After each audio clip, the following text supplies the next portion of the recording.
You know, we're living in a society where nobody moves anymore. What do we like today? How do people get injured today? They don't get injured smashing into people, playing football and everything else. They get injured typing, right? You know, picking up a pencil. That's how people get hurt today because we don't use everything anymore. We live in a box. Think about it. Think about our lives today and how different it is than maybe the way we were formed to be made, to run, to hunt, to create, to procreate, to raise our children, to move, to farm, to do all the things that made us use all of our body. Today, what do? You wake up and you have this box life. You have a box breakfast, right? You get in your box car, you drive to your box office, you load up a box elevator. You don't use the stairs, of course, right? You go to your box office where you type on a box, talk on a box, right? Go into a box room for meetings, right? Sure enough, got a little box you can type on, listen to music on, box, have your box lunch, drive your box home or get in the train or subway and another box home, get home to your box, and then turn on the box, type on a box, message on a box, and maybe go get a cylinder to change your state, right? Maybe. And most people's idea of exercise in our society today is fill the tub, pull the plug, and fight the current. That's the world we live in today. And so it's not hard to figure out why we're getting fat and why we're finally kind of tired and why we're building up acid in our system, consuming foods that have nothing alive in them anymore, where everything is denurtured and everything is chemicalized or radiated. So it can feel overwhelming. But I think if we got back to our common sense and if we were really committed, we can make it all work. And what I'm trying to say to you is really simply this morning. I'm going to take the morning and not talk to you about how to do this. We're going to figure out why to. Because 80% of success in anything is psychology and 20% is mechanics. It's the beliefs you have that are guiding your decisions. Listen, if you make a different decision, will you take different actions? Yes or no? Yes. If you take different actions, will you get different results? Yes or no? Yes. So this day is about some new decisions. Some decisions about what you're going to believe about health and energy. How important it's going to be from you from now on. What's going to be a must for you versus a should for you. And it's not going to be a day about giving everything up. So those of you who stop breathing while I'm talking about that, I'll give you a little clue. When I'm doing things that are healthy, I enjoy being healthy because it doesn't feel like I haven't do this. It's because I'm choosing to. And I know I always have the freedom to choose something else. But I choose the vast majority of the time those things that give me more energy because once you feel this kind of vitality in your body, you never want to go back. Energy is a place that I've more than been, right? And I want to make sure that you have even more. I want to make it so that it's as effortless as possible in the future so you're not burnt out from it, so this becomes a sustainable experience. How do you make it sustainable? Create the base. How do you make it sustainable? Challenge it. Once you got a base, you challenge and grow.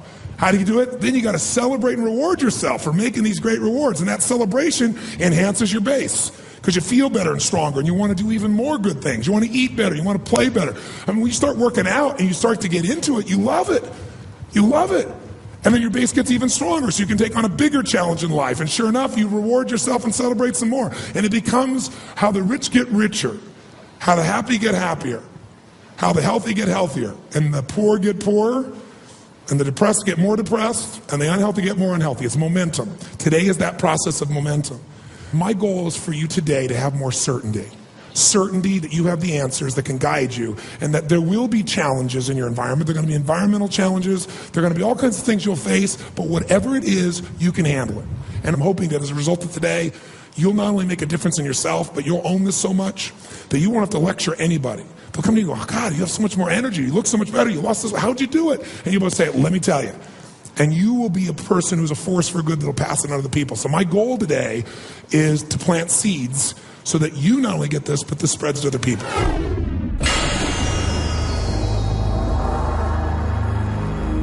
The power or the gift of alkalinity. For short, we call it Go Green. Go Green, baby. What this program is about is energy. If you're going to have energy, you have to understand that there's a delicate balance in your body called the acid-alkaline balance. And I'm sure many of you have heard the term pH many times in your life. But usually you might hear it about a hair product or something of that nature, unless you were studying your body a little bit. But just as your body has to regulate its temperature, ideally at what temperature? 98.6, right? too much variance either way of that, it affects your health, doesn't it? Your natural body temperature going there. You get up to 104, you got some real serious problems. Well, as important as your body temperature is, not the external temperature, but the body temperature that you're able to maintain consistently, there's another number that's equally important, maybe even more, and that is the acid-alkaline balance within your body. The pH balance, as it's called. And there's a scale that measures how acidic to how alkaline any substance or environment is. And that scale's right here in front of you, and you can see that scale goes basically from 0, which is burning holes through something, to 14, which is very alkaline. 7 is neutral. Now, all the different parts of your body have a different need for acid or alkalinity, but the vast majority, and the most important one, the blood, has to be slightly alkaline. Slightly alkaline. Now, that alkalinity is 7.36, and much variance from that, and you got some challenges in your blood. Now, you can measure that directly with tests, but you can also measure your urine, or you can also measure your saliva. They're not as totally accurate as the blood is, but they're things you can easily do. Once you start seeing your pattern, you're going to know what's going on. And if you're in a position where your blood or your urine, saliva is the least accurate, is moving you into the acid stage, you know that your body is starting to break down. Now, when we say acid pH, when you hear that term, acid pH or alkaline pH, technically all it really means is when you're looking at atoms, you've got neutrons, you've got protons, and you've got electrons. All you got to know is when it's acid, it's saturated with protons. When it's alkaline, there's lots of electrons, and those electrons have the impact of creating an environment in which oxygen can be very rich.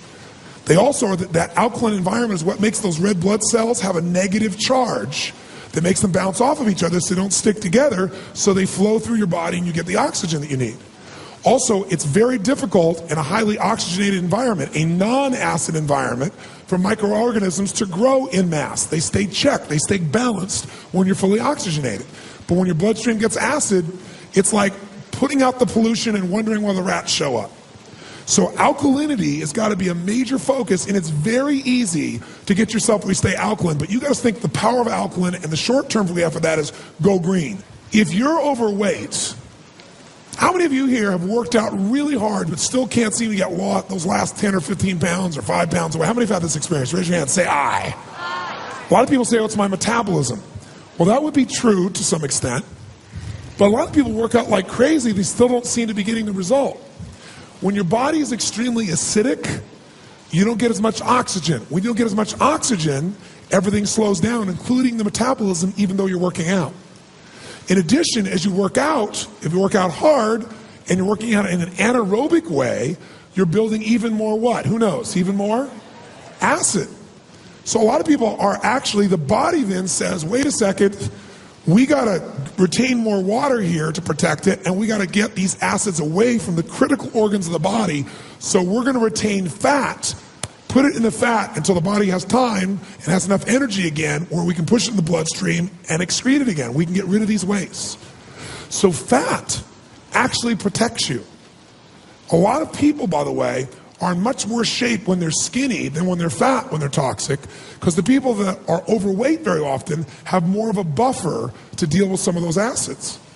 By the way, overweight and underweight are still acid problems. The only difference is when you get very acid, some of you have a genetic tendency that as you get over acid, your system excretes the water rapidly to try and get rid of it. And in that acid environment, these microbes like yeasts grow like crazy, and they consume your nutrients.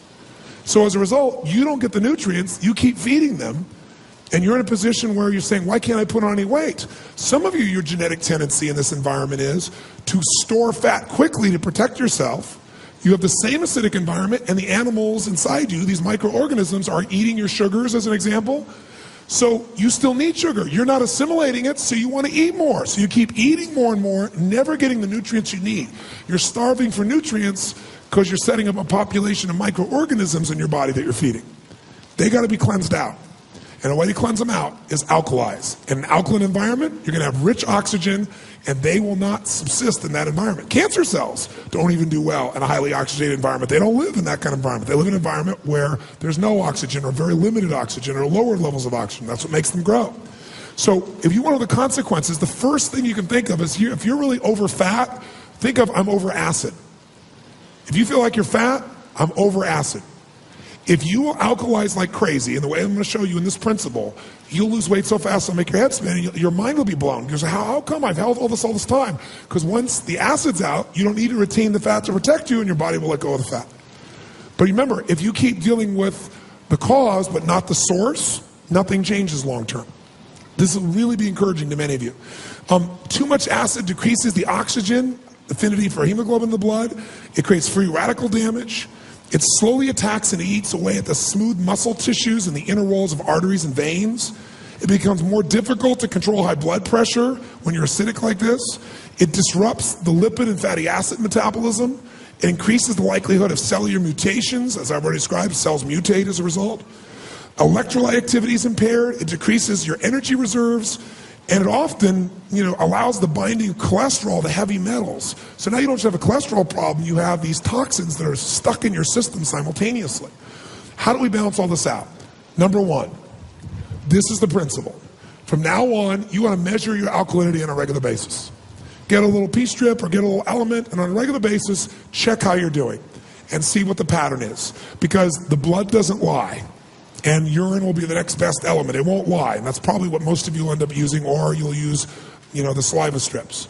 But it's very easy. You'll know the color after a while. You click it, takes 2 seconds. You go to the restroom, click it 2 seconds, and you'll know where you stand. And if you are acid, you want to take immediate, massive action to what?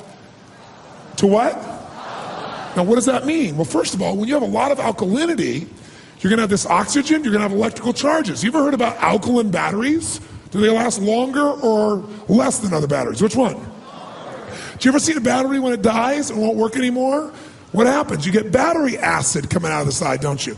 A battery can't do the charging when it comes to acid. The alkalinity, it's the right balance in that lets it keep going and going and going. Well, that's what keeps me going. That's what's going to keep you going, is alkalinity. Now, how do we get there? So easy. Go green.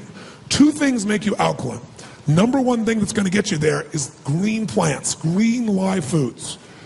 They have an enormous amount of alkalizing capacity within them. And when you think about your life and your diet, you want to think, you know what? I want to make sure that I'm making sure, ideally, about 70% of my diet is more alkaline.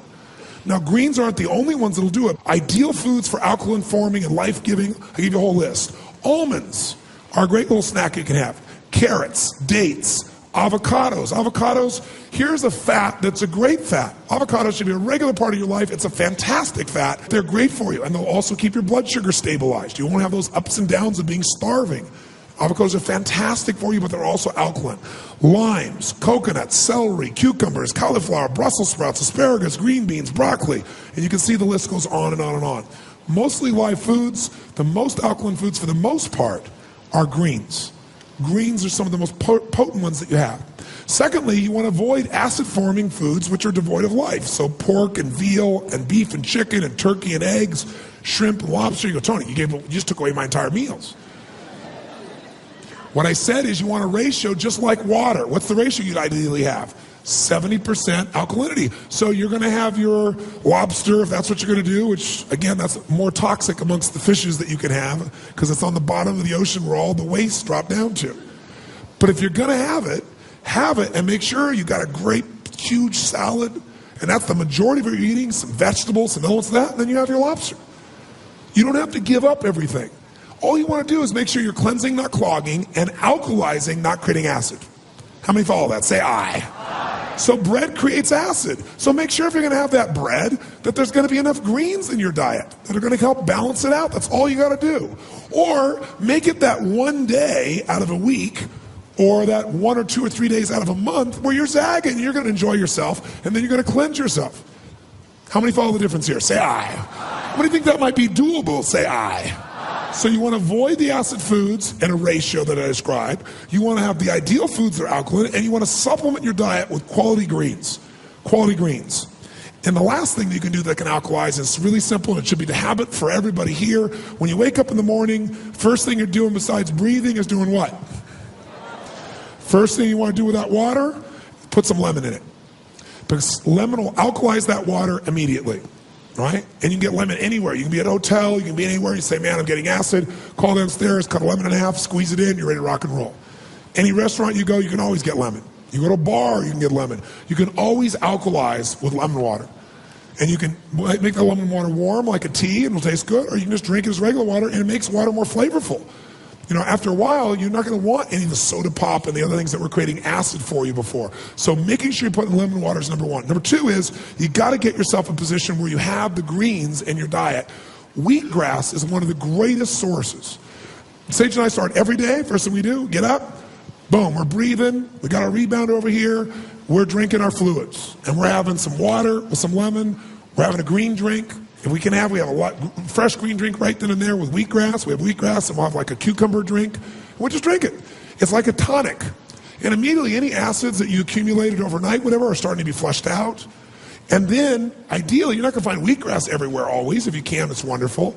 But you want to get a great product. And we manufacture a product that we've manufactured for some time. And what it has is a whole series of the most concentrated alkalizing forms. And it has something called MSM in it. MSM is in all the parts of your body, cells of your body. It's when you go to an orange orchard and you have that smell, the smell comes from MSM. It's absolutely critical as an ingredient, and it's within the greens. So it doesn't taste terribly good, but when you mix it with your greens, and when you mix it with some lemon, I should say, you can take that little powder with you anywhere, and you can alkalize. So we tend to alternate drinking water with some greens, water with some greens, water with some greens throughout the day. And the green water you're taking counts as part of the water that you're taking for the half of your body weight in ounces in a day. How many feel like this is something you could absolutely do? Now, you're going to make sure whatever you eat that you alkalize. You want to make sure that it's alive. You want to make sure ideally there's some green. So you can do it in the form of a green drink, you can do it in the form of wheatgrass, you can do it in the form of foods that have that green in them. And again, if you test, you're going to know. And your blood doesn't lie. If it's acid, you are aging. Write that down. Acid equals aging. Acid equals aging. Because what acid does is it burns through time, through your body, and breaks you down. It can break down even the DNA within our bodies. That's what it is. Think of what you see that happens to a battery as it ages, as acid begins to take over. And that's what happens. If you want to have alkaline level of energy, like an alkaline battery, you got to alkalize. It's that simple. Write down one more note so you know. Sugar equals acid. It is. Sugar equals acid. If you want to know what creates acid, the more sugar. I used to teach, for example, for many years of my life, and it was very effective for me at a young age in my life, to start your morning with fruit. I taught it for years. I've written my book, Unlimited Power. That was it. And that came from the work that I did with Harvey and Marilyn Diamond. And it made sense because you were breaking a fast with a food that was mostly what? Water, which is fantastic. So it's light. Does fruit help cleanse your body? Yes or no? It's got the right vitamins and nutrients. Fruit for breakfast is a great thing, except most people's bodies are so acidic that their environment is any additional sugar is just like adding pure acid to it, and it's bringing more microbes to it.